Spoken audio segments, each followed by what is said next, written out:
A good day to you and welcome back. Now, when we ask how to come from playing a scale to creating a sensible solo, we might as well ask how to make a melody over an underlying piece of music. And yeah, that can be challenging. Challenging or not, in this video I'm going to show you the first steps to turn a scale into a real solo. And this is a big topic and I could easily make 5 or 6 videos about this. And therefore today is to point you in the right direction, spark some ideas and get you started. Now, just playing a scale up and down isn't necessarily music. It's not a solo. Now, to make it music, we'll need a few things that bring us closer to transforming a scale into a solo. And one thing is emotion. Music should make people feel something, right? Joy, sadness, excitement, anger, even a surprise. So we have to do something with the notes of a scale to get that. Now, another thing to do is use tension and release. Build a suspense and then resolve it. That is what keeps your listeners hooked. And also, rhythmic variety is important. We should use different rhythm patterns so it will not be an endless stream of notes. And that brings us to phrasing. Think of phrasing like speaking. You pause, change your tone, you emphasize certain words. Music works exactly the same way, especially in a guitar solo. And of course, dynamics. You have to play with volume, soft, loud, and everything in between. Also use slides, bends and muted notes to add personality to your sound. I mean, think of Aldi Meola and his signature muted sound, or the slides of Steve Vai, or the bends of Jeff Beck and David Gilmour. Even if they play just a few scale notes in their own way, you will recognize it in a second. So now that we know what the important ingredients are of music, we're going to use this to create solos with a scale as a basis. Now let's break down a 6-step mini roadmap for building a solo. And obviously this isn't a fast track to success, but it sure will help you to make great solos from just the notes of a scale. First of all, use the right notes. And that means that we have to choose scale notes that match the chords underneath or create color tones that fit the chord. Second, follow the chord changes. Keep track of the importance and functions of the chords and not just the key or mode. And third, use motifs, phrasing and dynamics. In other words, let your solo speak. And then structure. Give it a beginning, a middle and an end. In other words, create a story. And also apply the scale creatively in your solo. This is all about the choice of the scale and how you deploy this scale in a solo over a specific chord or progression. And last, practice intentionally, which means that you should practice scales in ways that they sound musical and not robotic. Now, in the next chapters, we'll look into each of the subjects more in depth. Now, some notes in the scale feel stable, which means that they fit perfectly over the main chord of the scale, and that is the tonic chord. And these are the 1st, 3rd and 5th note of the scale. Now, when we play these notes, there is absolutely no tension at all.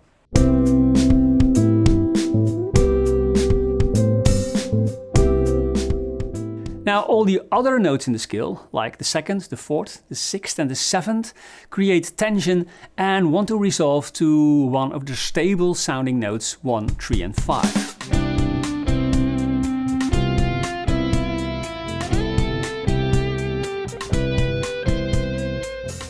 So in this way we can play around with tension notes and chord tones to create some suspense. And in this way the melody gets more character and soul. Now, also a good idea is to use stable notes as target notes.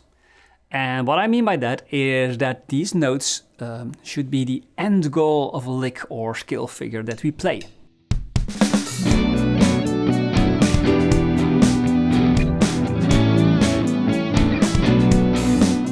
Now, some tension notes sound more like color notes and could serve as landing tones for an interesting effect in your solo. For instance, in every minor scale, the 2nd and 4th note are interesting color tones instead of tension notes. In E minor, these are the notes F sharp and A.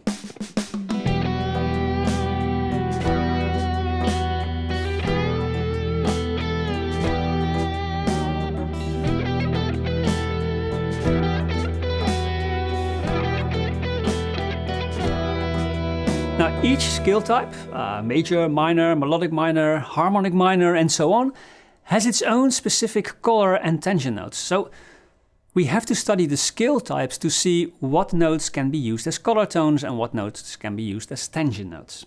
Now, a good example of this all is the intro solo of the song Fade to Black by Metallica. Now, Kirk Hammett is legendary, but maybe not known for his, let's say academic approach to solos. Still, in this solo, he really did a good job. Now, besides that, it is pure nostalgia for me. Now, the color tones are well represented in this progression in B minor. Tangent notes all resolve to chord tones, as you can see in the notation. And he also threw in a few interesting color tones like the 6th B over D major, and the 7th C sharp over D major, and the 9th E over D major.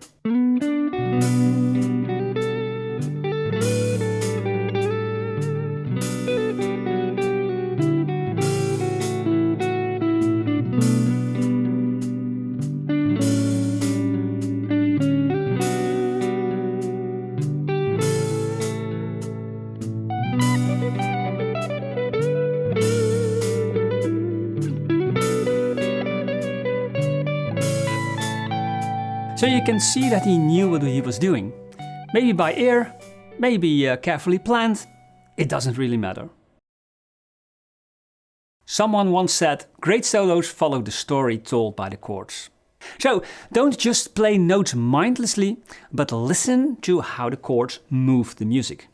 For example, if a certain note in the progression feels special or out of place, highlight it in your solo to make the progression shine. And this really helps.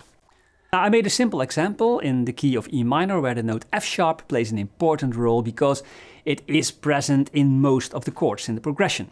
Now, the scale choice is the natural E minor scale. So I should emphasize this note F sharp to connect to the progression. Life is about connecting. Now, also the last chord in the scale, the B dominant 7th chord, creates a special sound because of the D sharp that is the 3rd of the B dominant 7th chord. Now, this note is outside the key and leads natural to the tonic of the key. So while improvising, I'll keep it in mind.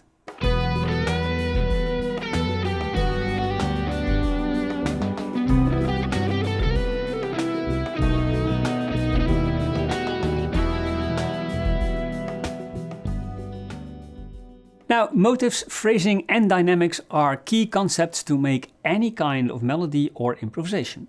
So a motif is a short recognizable idea that you can repeat or vary, like a musical signature. And I already made a tutorial about motifs, so watch that tutorial for an in-depth study.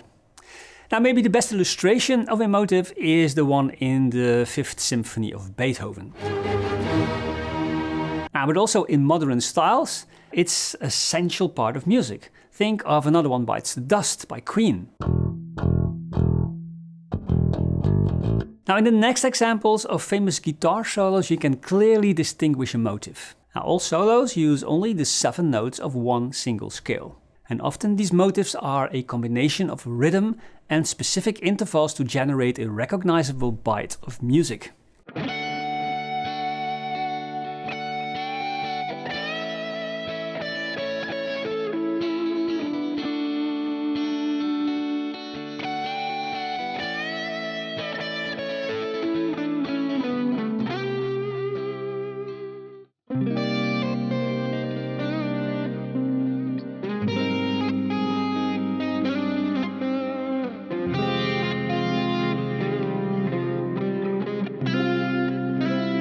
Now think of a solo as a conversation, a call and answer, a question and response. Just leave those breathing spaces between the phrases. Now, a textbook example is the first solo in the song Hotel California by the Eagles. Now you can clearly hear 4 distinct phrases. It is also very important to use dynamics, slides, bends, soft and loud passages, all to make your solo expressive and memorable. Now, just a few notes of a scale can be turned into a solo by using those embellishments and dynamics. Now, in the next example, you hear the same modest idea with and without embellishments and dynamics to hear the difference.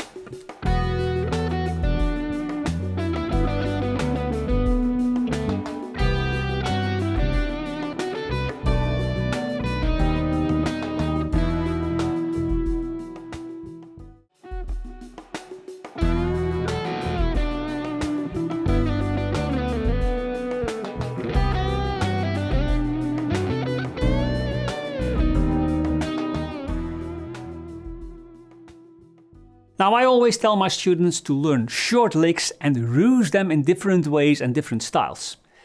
Now over time you'll build a library of ideas that you can instantly mix and match in all kinds of situations. Like in this example where I use 3 random licks to improvise a short solo over a jazz blues. Now the licks sound like this.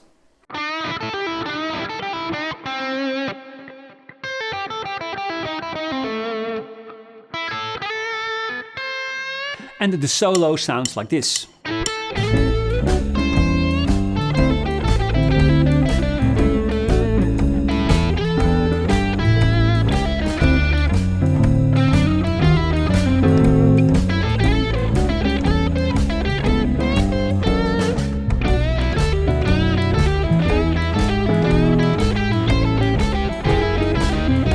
Now to develop a melody in your solo, you could use different techniques like comforting chord tones that are present in the scale, and maybe more energetic scale runs that end on target notes.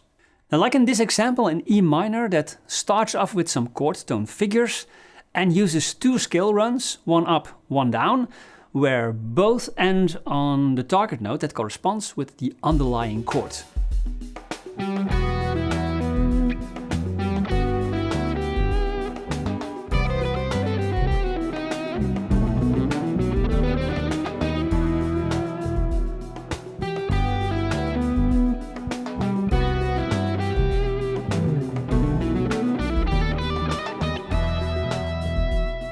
Oh yeah, and another tip, use a narrative approach.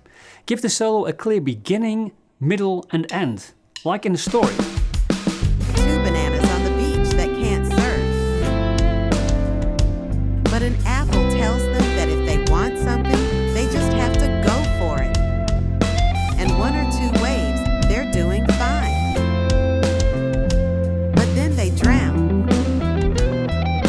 But they didn't care because fruit cannot die, they say. Or follow the emotion of a song by mimicking the vocal melody, like Nirvana's Smells Like Teen Spirit, where the solo mirrors the vocal line. Simple ideas, but if played well, it can be very, very powerful. Now, a more complex subject is the use of scales. Sometimes we have a choice, because there are more scales that fit a progression or a chord. Now, for instance, over a minor key, we can sometimes use a harmonic minor scale besides the natural minor scale. And over the dominant chord, we can use all kinds of scales depending on the style we're playing in. Now, I made a ton of videos that cover this subject, so feel free to roam my channel for these tutorials, or loot and plunder my ebook shop instead. Or do it both. Now, when you want to practice scales, running up and down is fine to start with, but your practice routines could sound a lot more musical by practicing target notes and do that for each note in the scale in one single exercise. So in E minor, first land on the F sharp, then on the G, and then on the A, and so on and so on. Just like this.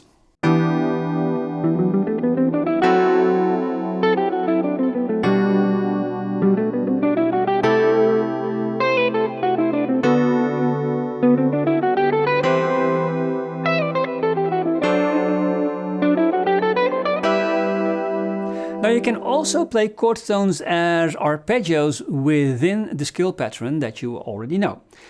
Using a scale like this can result in a dramatic improvement of your sound. Just try to improvise with this and you'll see what you can come up with. Now an exercise could look like this.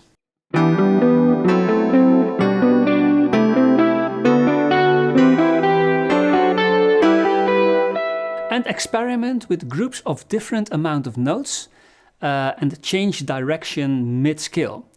Now all of this will help you to connect scales to real music.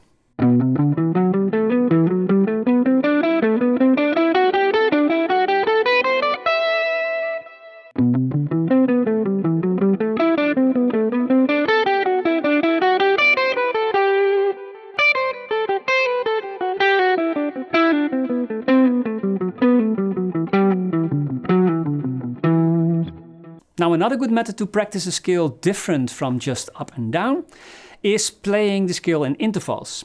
Like for instance a third interval, like this. Now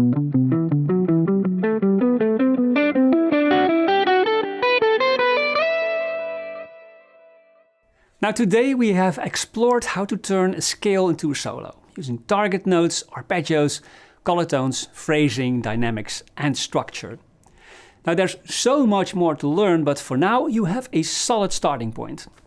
Bottom line, use these ideas to experiment and create solos that tell a story. Now I want to thank you for watching, and don't forget to subscribe if you haven't done it already, and don't hesitate to leave a comment. Now, go and make some beautiful music. Bye.